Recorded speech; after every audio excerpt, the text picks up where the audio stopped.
the Way and the Path.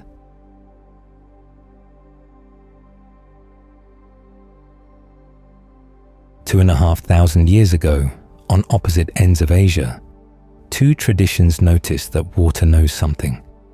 In China, a text attributed to a figure called Laozi, if he existed at all, put it this way: in D.C. Lao's translation, highest good is like water, because water excels in benefiting the myriad creatures without contending with them. Water does not push, water does not force, and yet nothing in nature is more powerful. In India, the Buddha looked at water and saw something else entirely. He saw foam forming on the surface of the Ganges, and told his monks that the human body is like that foam, SN 22.95. He saw a river that needed crossing, and called his teaching a raft, MN 22.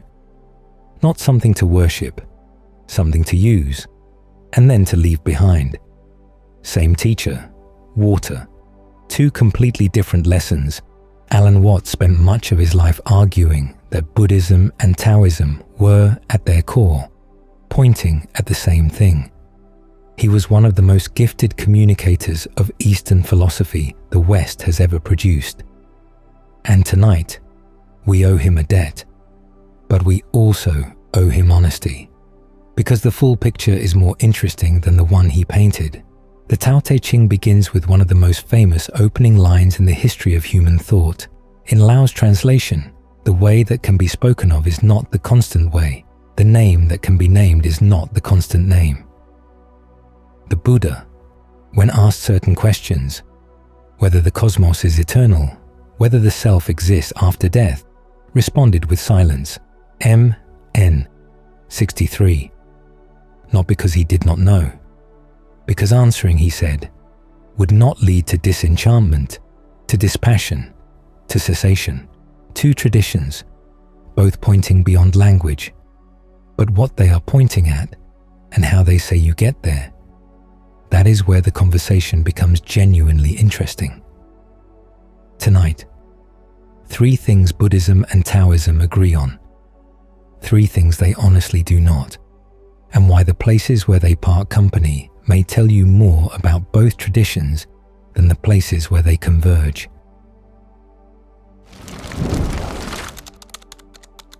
Chapter 1: The Way of Water. We should begin with a confession. No one is entirely sure who Laozi was, or whether he was a single person at all. The Tao Te Ching, the foundational text of Taoism, may have been compiled over centuries by multiple hands. The name Laozi may be a title, Old Master, rather than a personal name. Scholars continue to debate this, and honesty requires that we say so before we say anything else. What is not in dispute is the text itself. 81 short chapters, roughly 5,000 Chinese characters, and an influence on human civilization that is almost impossible to overstate. The first chapter sets the terms. Lao's translation: the way that can be spoken of is not the constant way. The name that can be named is not the constant name. A word on that translation. The Chinese character Chang, which Lao renders as constant, has been translated elsewhere as eternal.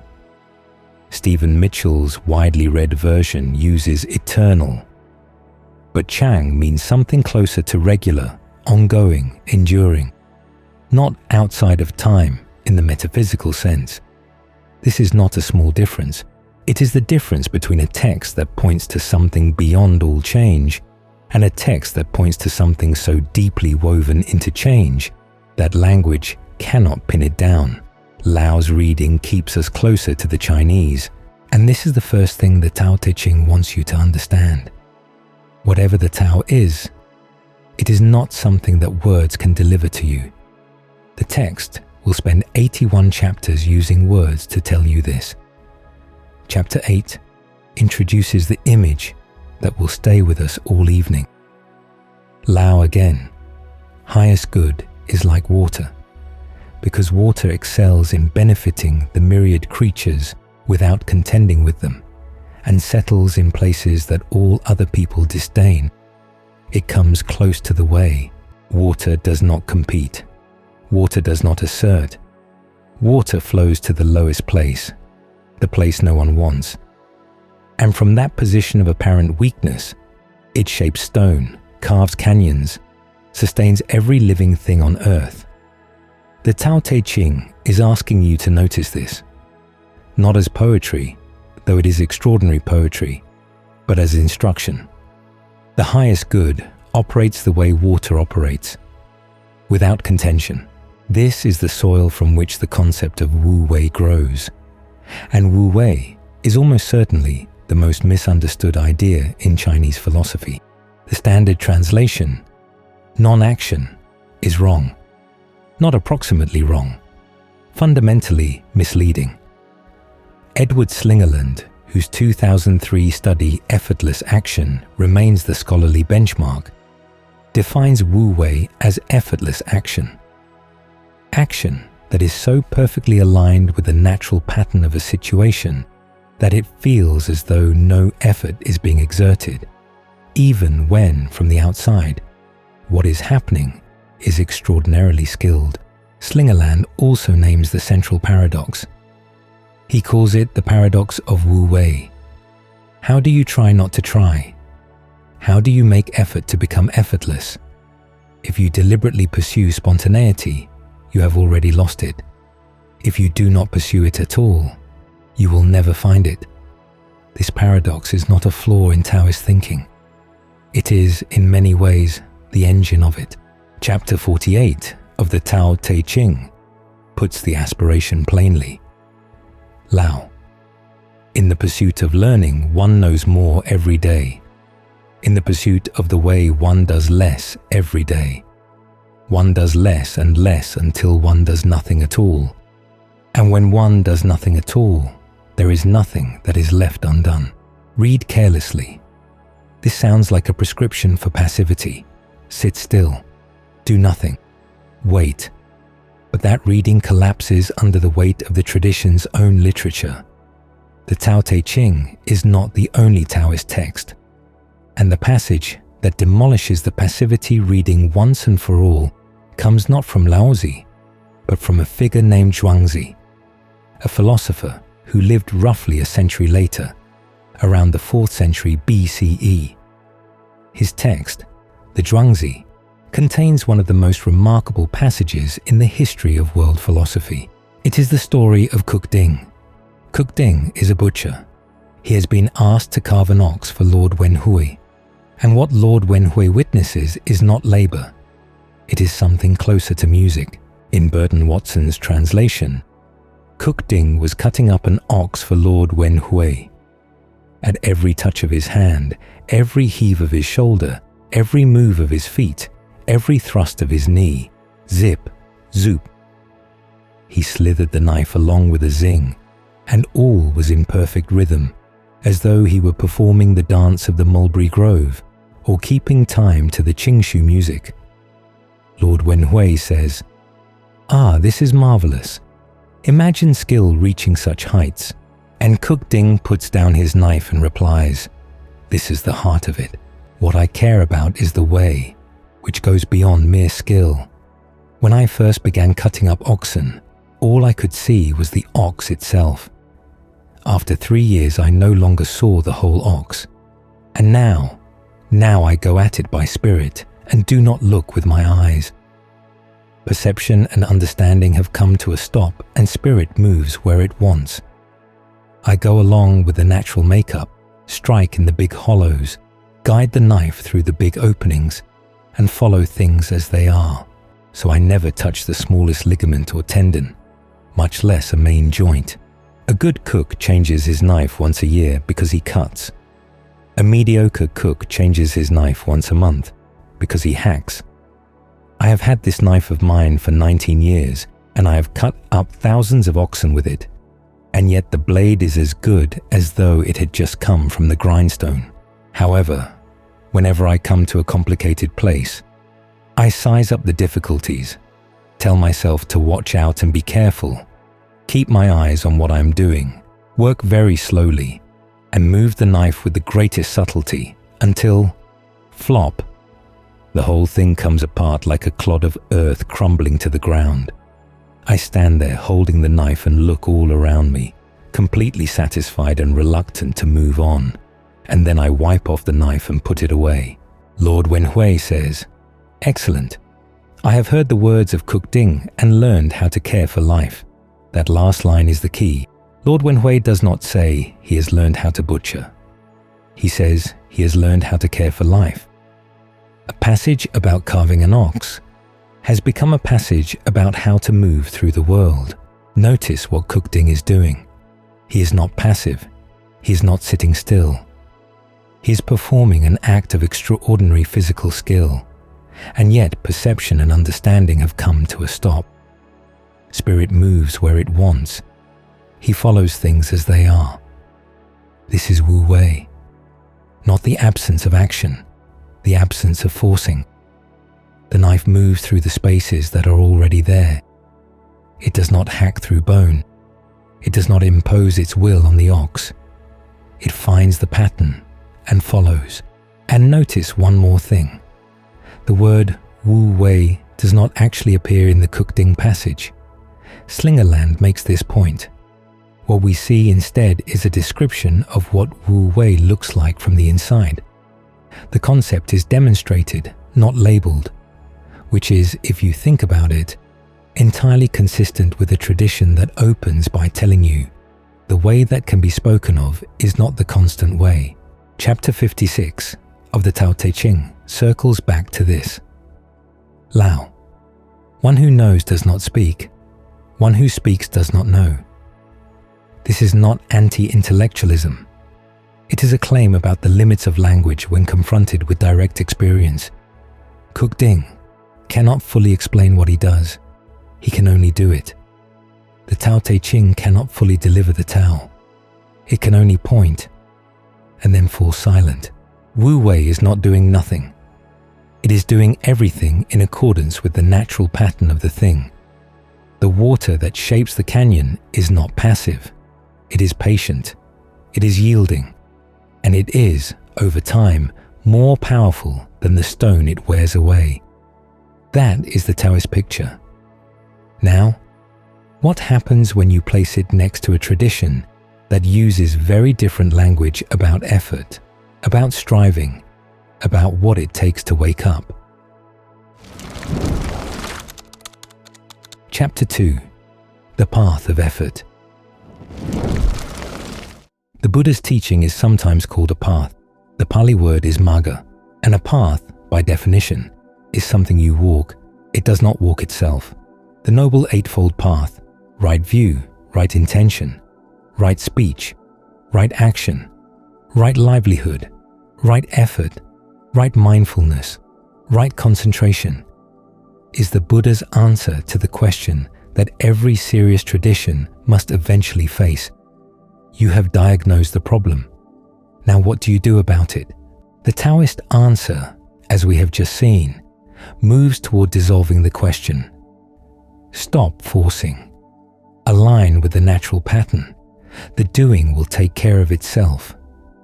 The Buddhist answer moves in a different direction entirely, and nowhere is this clearer than in a short but extraordinary teaching called the Four Right Efforts, Sammāppahānā, AN 4.13.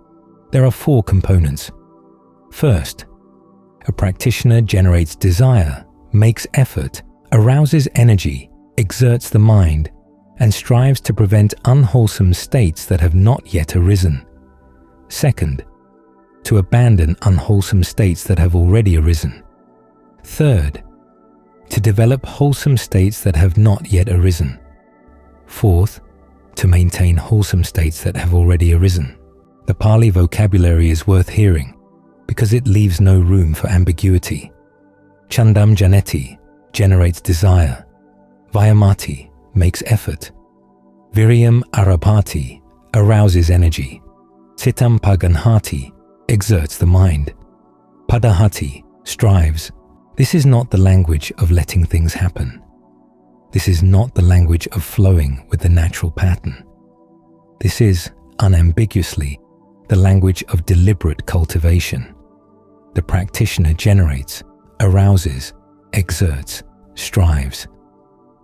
4 times over, in 4 different directions, preventing, abandoning, developing, maintaining.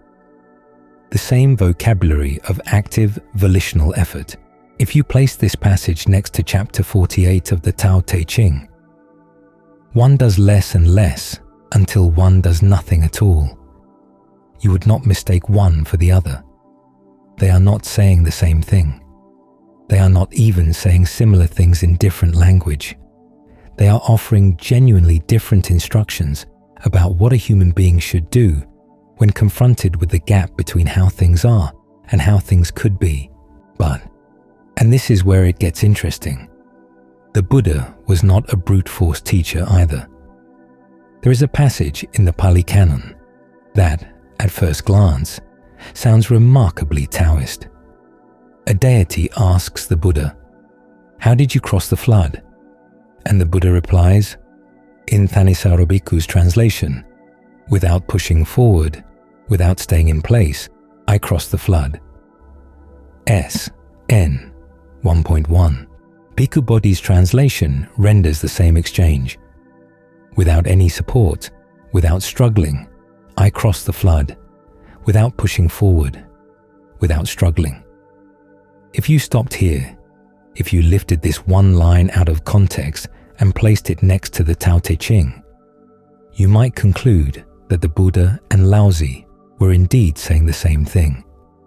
Alan Watts, to his credit, noticed passages exactly like this one, and he drew exactly that conclusion. But context matters. The flood in this passage is samsara, the cycle of suffering. And the Buddha's not pushing forward, not staying in place, is not a description of dissolving effort.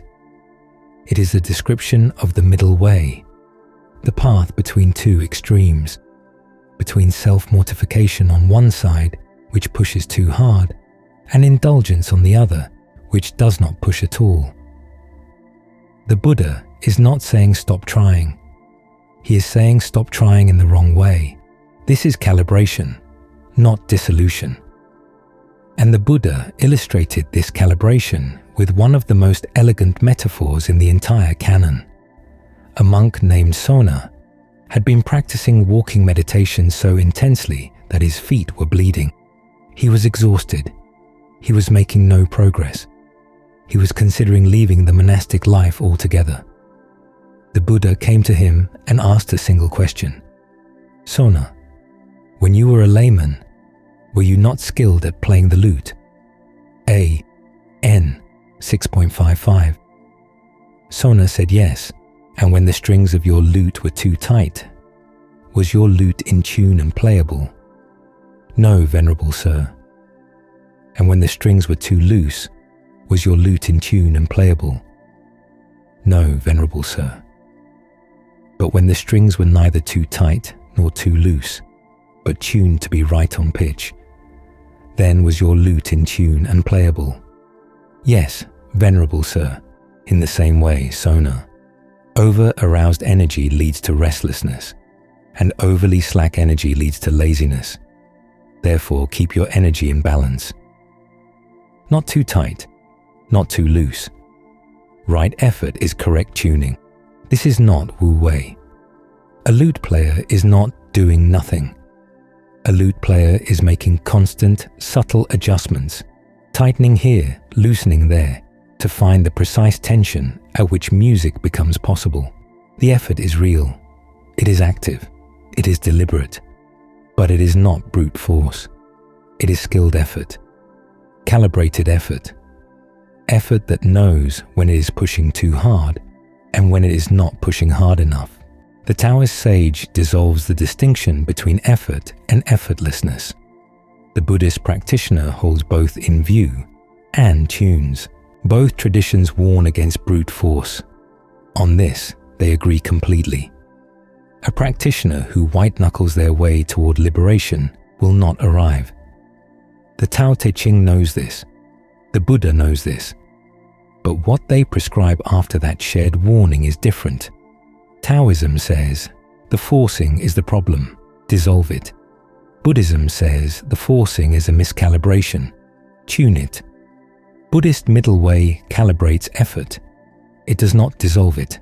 And that difference, that precise, irreducible difference, is what makes the conversation between these two traditions worth having.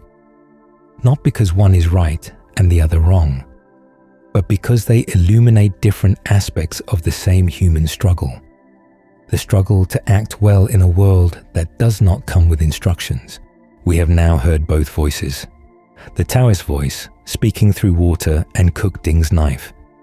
The Buddhist voice, speaking through 4 right efforts and a lute tuned to pitch. And we are ready for the question that Alan Watts found so compelling, and that we must now examine with more care than he did. What do these two traditions actually share?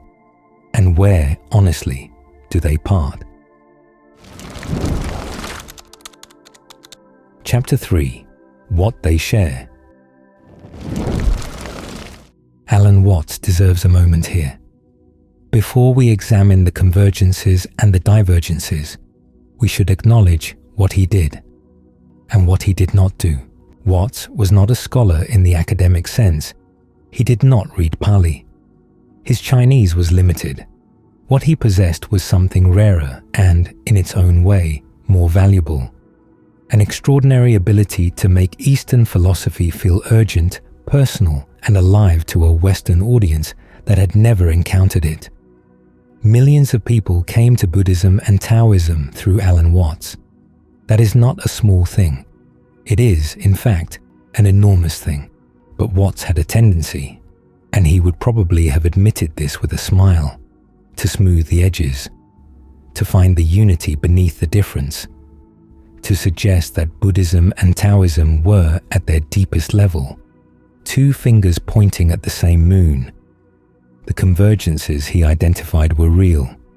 The problem was not that he was wrong about what the traditions share. The problem was that he softened what they do not. Tonight, we give equal weight to both, starting with what they share, because it is genuinely remarkable. The first convergence is silence. The Tao Te Ching opens by telling you that the way that can be spoken of is not the constant way. Chapter 56 says it again. One who knows does not speak. One who speaks does not know. The deepest truth in the Taoist picture is not something language can carry. Words are nets, and the Tao slips through every net. The Buddha, confronted with a different set of questions, arrived at a structurally identical move. When the wanderer Malunkyaputta demanded answers, is the cosmos eternal or not? Does the self exist after death or not? The Buddha refused to answer. N63. Not because the questions were unimportant, because engaging with them, he said, does not lead to disenchantment, to dispassion, to cessation, to direct knowledge, to awakening, to nibbana. He compared Malunkyaputta to a man struck by a poisoned arrow who refuses treatment until he knows who shot the arrow, what the arrow is made of, what kind of feathers are on the shaft. The man will die before he gets his answers. The arrow needs to come out first, and then there is the Udana passage, the one that sounds to Western ears most like mysticism. There is, monks, an unborn, unbecome, unmade, unfabricated. If there were not that unborn, unbecome, unmade, unfabricated, there would not be the case that escape from the born, become, made, fabricated would be discerned. UD 8.3. 4 negations. The Buddha describes Nibbana entirely by what it is not. No positive content, no image, no metaphor that sticks. 2 silences. Same structure. Both traditions approach the ultimate through negation, through what cannot be said, rather than what can. And yet the logic behind each silence is different. The Taoist silence says, language falsifies. Whatever we name, we have already reduced. The Buddhist silence says, answering does not help. The goal is not to satisfy philosophical curiosity. The goal is to end suffering. Some questions, however fascinating, are not connected to that goal. Same gesture, different reasons. This is the pattern we will see again and again. The second convergence is the diagnosis. Both traditions identify grasping as the central problem of human life. On this, they agree with a precision that is almost eerie. The Tao Te Ching frames it through Wu Wei. Non-contention, non-grasping, not forcing. The sage does not contend, and therefore no one can contend with him. Water benefits the myriad creatures without contending with them. The whole text is, in one sense, an extended argument that grasping at outcomes, at possessions, at fixed positions, at the illusion of control, is what separates human beings from the natural order they are part of. The Buddha frames it through upadana, clinging. Clinging is the immediate condition for becoming. Becoming is the immediate condition for birth. Birth is the immediate condition for suffering. Cut the clinging, and you cut the chain. The entire architecture of dependent origination, the 12 links that map how suffering arises and how it ceases, pivots on this point. Both traditions look at the human being and see the same thing. A creature that suffers because it grasps. A creature that would suffer less, or not at all, if it could learn to stop grasping. On the diagnosis, the agreement is profound, but the prescription differs, and the difference is not subtle. In the Taoist picture, non-grasping is itself the path. To stop grasping is to arrive. There is nowhere else to go. The Tao Te Ching does not offer a program of training that leads to non-grasping as its culmination. Non-grasping is not the destination. It is the method, the destination, and the way of being, all at once. Stop forcing, and you are already aligned with the Tao. The arriving and the stopping are the same act. In the Buddhist picture, non-grasping is the result of the path, not the path itself. You do not simply decide to stop clinging. You train. You cultivate right view, right intention, right effort. You practice sammāppahānā, the 4 foundations of mindfulness. You develop the jhanas. And through that training, over time, clinging falls away. Not because you willed it to fall away, because the conditions that sustained it have been dismantled one by one through disciplined practice. Both identify grasping as the problem. They disagree about what you do next. The third convergence is water itself. We have already heard the Tao Te Ching on water. Chapter 8. Highest good is like water. Chapter 78 adds, in the world, there is nothing more submissive and weak than water. Yet for attacking that which is hard and strong, nothing can surpass it. Patience, yielding, overcoming through non-contention. Water, in the Taoist picture, is the supreme teacher because it demonstrates the power of softness. It goes where nothing else will go. It takes the shape of whatever contains it, and over time, it reshapes everything it touches. The Buddha also taught with water, but the lessons he drew were different. In the Phenapindapama Sutta, ASN 22.95, the Buddha stands on the bank of the Ganges and points to the foam gathering on the surface. Suppose, he says, that this river Ganges was carrying along a great lump of foam, and a person with good eyesight would inspect it, ponder it, and carefully investigate it. It would appear to that person to be void, hollow, insubstantial. Form is like that foam. Feeling is like a water bubble. It arises and immediately bursts. Perception is like a mirage. Fabrications are like a banana trunk. Peel away the layers and there is no core. Consciousness is like a magician's illusion.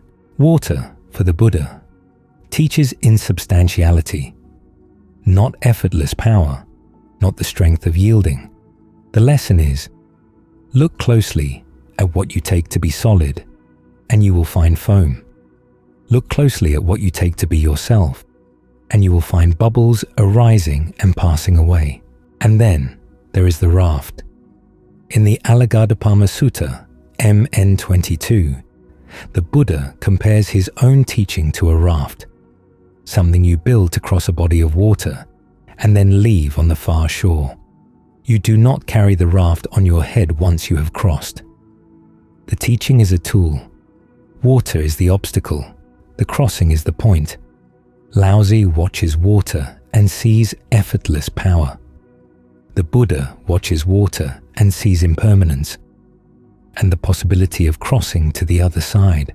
Same teacher, 3 completely different lessons. The Taoist learns yielding, the Buddhist learns insubstantiality, and then the Buddhist builds a raft and crosses.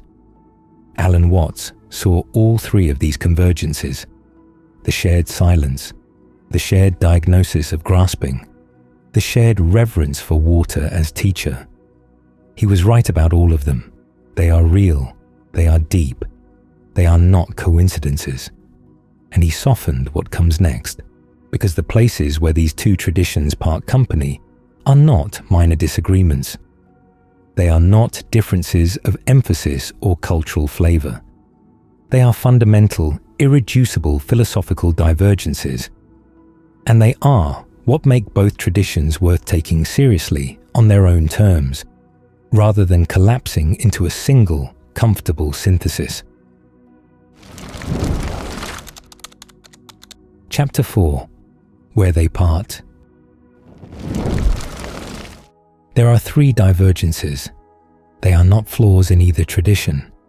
They are the places where 2 great ways of seeing become most distinctly themselves, and each one deserves its full weight. The first divergence is effort. We have already heard both sides, but placing them directly against each other reveals just how deep the difference runs. The Tao Te Ching, Chapter 48. Lao's translation. In the pursuit of the way, one does less every day. One does less and less until one does nothing at all. And when one does nothing at all, there is nothing that is left undone. The Buddha's 4 right efforts. AN 4.13.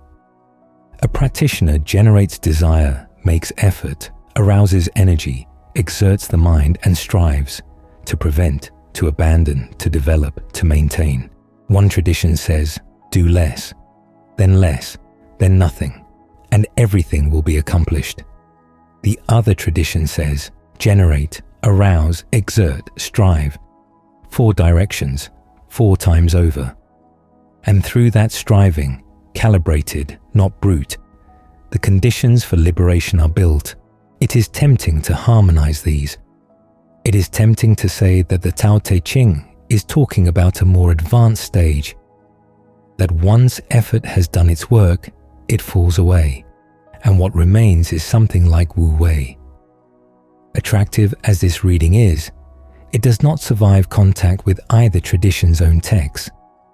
The Tao Te Ching does not present effortlessness as a later stage that follows a period of deliberate cultivation.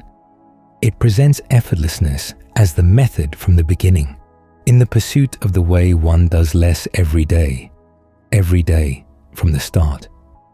And the Buddhist path does not present a point at which the noble Eightfold Path is transcended and effort becomes unnecessary. Right effort, sammāppahānā, is a factor of the path, not a phase of the path. It does not fall away. It is refined. Both traditions warn against forcing. Both traditions reject brute willpower as the way forward. On this, the agreement is genuine, but the Taoist response to the problem of forcing is to dissolve effort. The Buddhist response is to calibrate it, and these are not 2 ways of saying the same thing. They are 2 different answers to the same question. not reconcilable on either tradition's own terms, and that is not a problem. That is a conversation. The second divergence is the nature of the ultimate. This is where the traditions diverge most fundamentally and where the most care is required. The Tao Te Ching, chapter 42, Lao's translation: the way begets one, one begets two, two begets three, three begets the myriad creatures. Chapter 25, there is a thing confusedly formed, born before heaven and earth, silent and void. It stands alone and does not change, goes round and does not weary. It is capable of being the mother of the world. The Tao, in this picture, is a source. It generates. The 10,000 things emerge from it. It is the mother, the origin, the ground from which all of reality unfolds. A note of scholarly honesty here. Modern Sinology, the work of Hans-Georg Möller, Chad Hansen, Roger Ames, and David Hall, among others, complicates this reading. In their interpretation, the Tao is not a substance that generates the world the way a factory produces goods. It is better understood as a self-generating process, a pattern of becoming that has no external origin because it is itself, the origin. This process reading matters, and it cautions us against treating the Tao as a simple equivalent of the Brahman of the Upanishads or the God of the Abrahamic traditions, but even as process, even in the most sophisticated contemporary reading, the Tao remains the source. The 10,000 things arise from it. The sage returns to it. Chapter 16, Lao. Returning to one's roots is known as stillness. This is what is meant by returning to one's destiny. There is a root, there is a return, there is something to return to. Now place this next to the Buddhist picture, the Udana passage, UD 8.3. There is, monks, an unborn, unbecome, unmade, unfabricated. If there were not that unborn, unbecome, unmade, unfabricated, there would not be the case that escape from the born, become, made, fabricated, would be discerned. Nibbana is described entirely in negation. Unborn, unbecome, unmade, unfabricated. It is not a ground from which things emerge. It is not a source that generates. It is not a mother, not an origin, not a root to which one returns. It is the cessation of the conditions that produce suffering. Richard Gombrich, in What the Buddha Thought, makes this vivid. The word nirvana literally means going out, the way a fire goes out.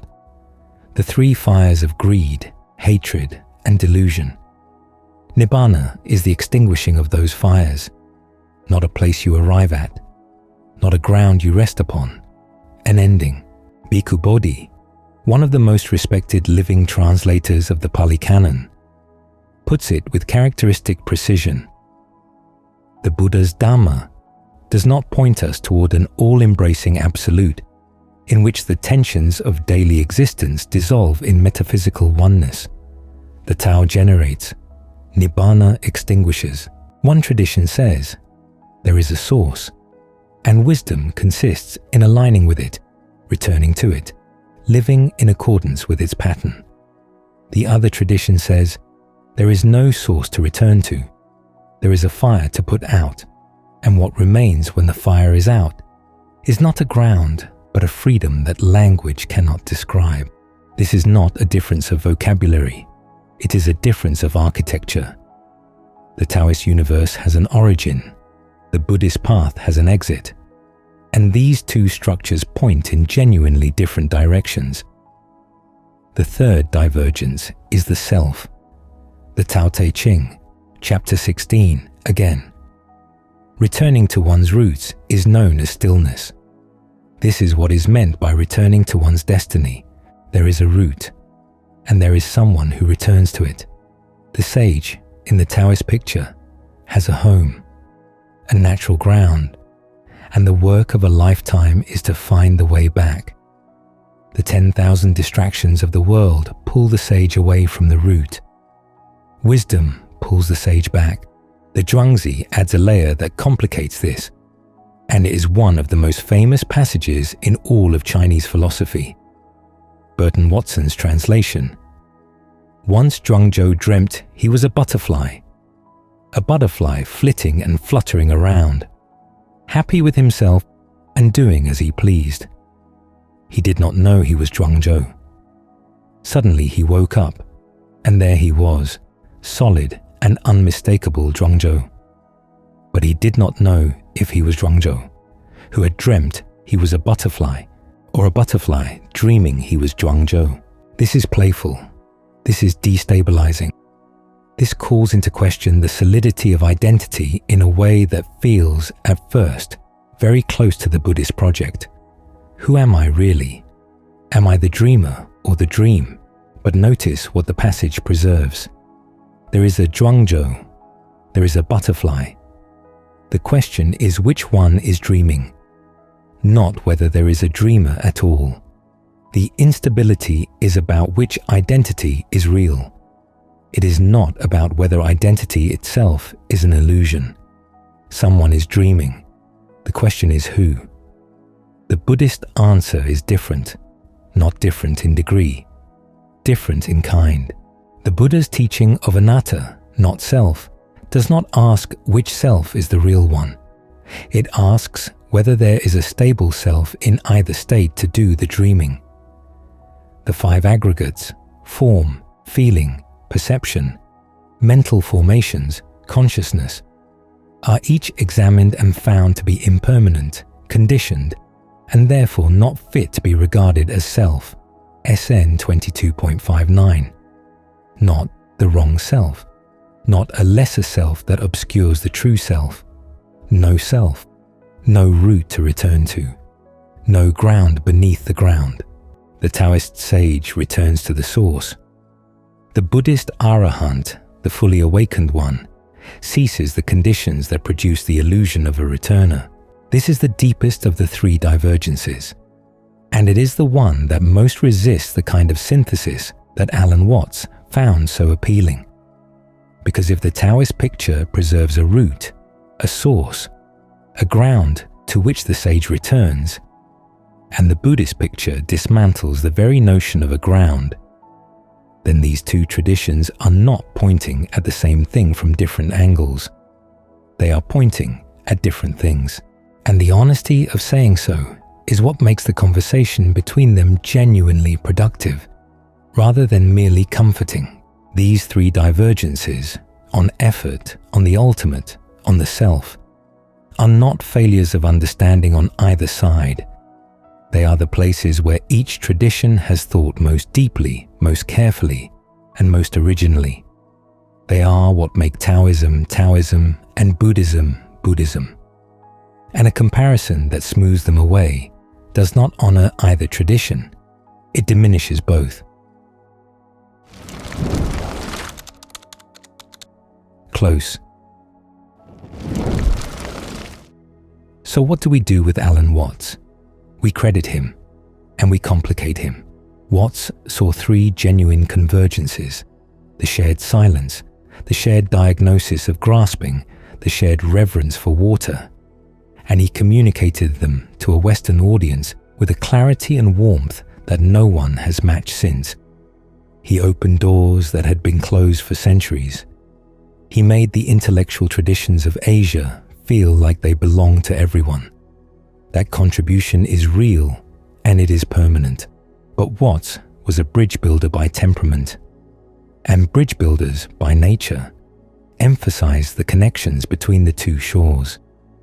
They do not spend much time on the ways in which each shore is its own country, with its own geography, its own weather, its own reasons for being where it is. The convergences Watts identified are real. The divergences he softened are equally real, and a mature engagement with both traditions requires holding both, the convergences and the divergences, without collapsing one into the other. The Tao generates. Nibbana extinguishes. The Taoist sage dissolves effort. The Buddhist practitioner calibrates it. The Taoist sage returns to the root. The Buddhist arahant ceases the conditions that produce the illusion of a returner. These are not minor differences, and they do not need to be resolved. They need to be heard, because here is what both traditions would agree on. And this may be the deepest convergence of all, deeper than the three we name tonight. Both traditions say, the way you are living is not the only way to live. Both traditions say, there is something you are not seeing, and the not seeing is the source of your suffering. Both traditions say, waking up is possible. They disagree about what waking up looks like.